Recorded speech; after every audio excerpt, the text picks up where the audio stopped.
Berjumpa lagi hari ini bersama Bapak Arnold Mukai. Beliau ini seorang PNS di Kabupaten Yalimo yang bertugas di Dinas Badan Pengelolaan Keuangan Daerah. Sebelum kita bertanya, saya jelaskan bahwa di lokasi yang kita berdiri ini kita berada di Bandara Lilim. Jadi ini ke arah Jayapura, dan kita akanlah ambil gambar di sini. Selamat siang, beliau. Selamat siang. Selamat bertemu lagi. Saya akan minta pendapat Pak Mukai tentang beberapa pertanyaan dari saya nanti. Dan sebelum ke pertanyaan, mungkin beliau bisa jelaskan sedikit tentang di mana berkarir PNS jadi pegawai, di mana sampai sekarang berada di Kabupaten Yalimo ini. Silakan. Baik, terima kasih. Ya, nama saya seperti tadi sudah disampaikan oleh Pak Didimus, Sekretari Asisten 1. Nama saya Arnold Mukai, saya asal dari Sentani. Dan karir saya di PNS sejak tahun 2009 saya diterima di Kabupaten Jayapura dan saya bekerja di Dinas Perindustrian, Perdagangan, Koperasi dan UKM sejak tahun 2009. Kemudian di tahun 2013 saya pindah ke Yalimo dan saya bekerja di Yalimo dari 2013 sampai dengan 2018. Kemudian saya dipindahkan ke sosial dalam jabatan.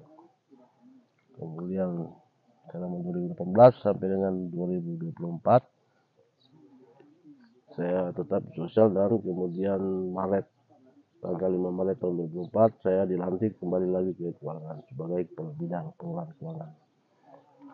Itu sekilas karir saya, demikian.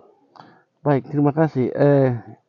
Waktu pindah dari Sentani, kira-kira di Yalimo ditugaskan di dinas mana?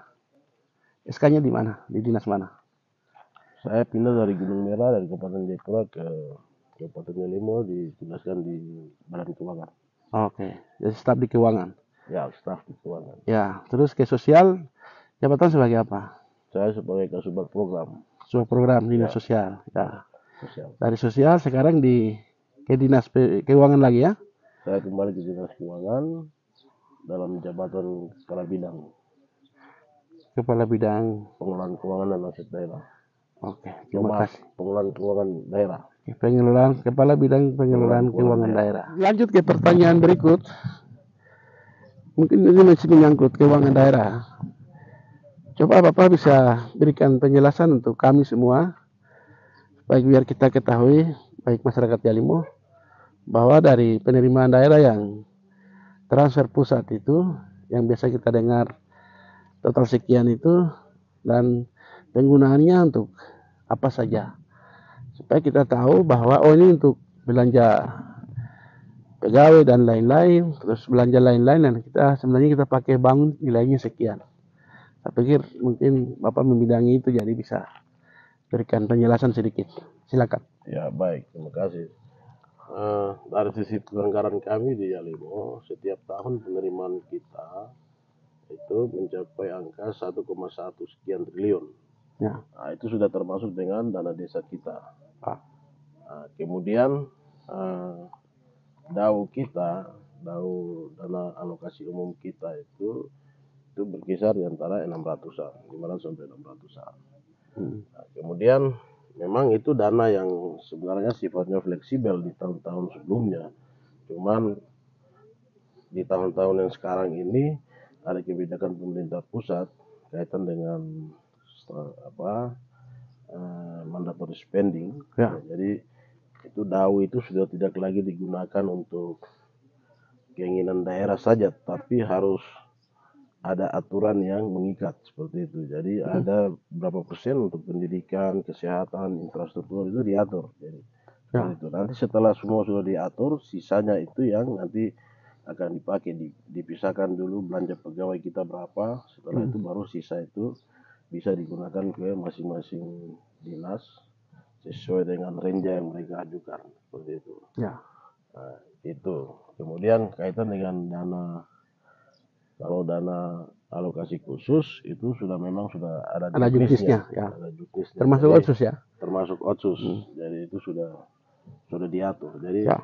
kami pemerintah daerah hanya melakukan fleksibilitas itu pada dana alokasi umum yang tidak diperuntukkan penggunaannya. Tidak diperuntukkan penggunaannya. Ya. Jadi kami bisa fleksibel di situ. Cuman memang dari sisi jumlah memang kecil, karena setelah kita sudah pisahkan untuk mandatory spendingnya, kita juga dianjurkan secara aturan itu harus menyisihkan 10% dari total APBD kita untuk dana kampung, seperti itu. Kemudian ada juga standar pelayanan minimal yang kita harus penuhi, ya. Dan itu yang memang agak membuat kami sedikit sedikit kurang mampu ya dalam membiayai semua kebutuhan daerah kita. Ya. Kaitan dengan dana yang artinya dana yang setelah bagi-bagi yang sisa itu bagi ke OPD-OPD yang ada tidak bisa mencukupi ya. Dan OPD kita hampir 34 OPD ya. 34. Dan itu pakai saya pikir itu. Itu struktur kita seperti itu. Ya, oke. Baik, terima kasih. Mungkin itu. Dan ada pertanyaan selanjutnya lagi, kita akan lanjut. Baik. Kita iklan dulu. Terima kasih.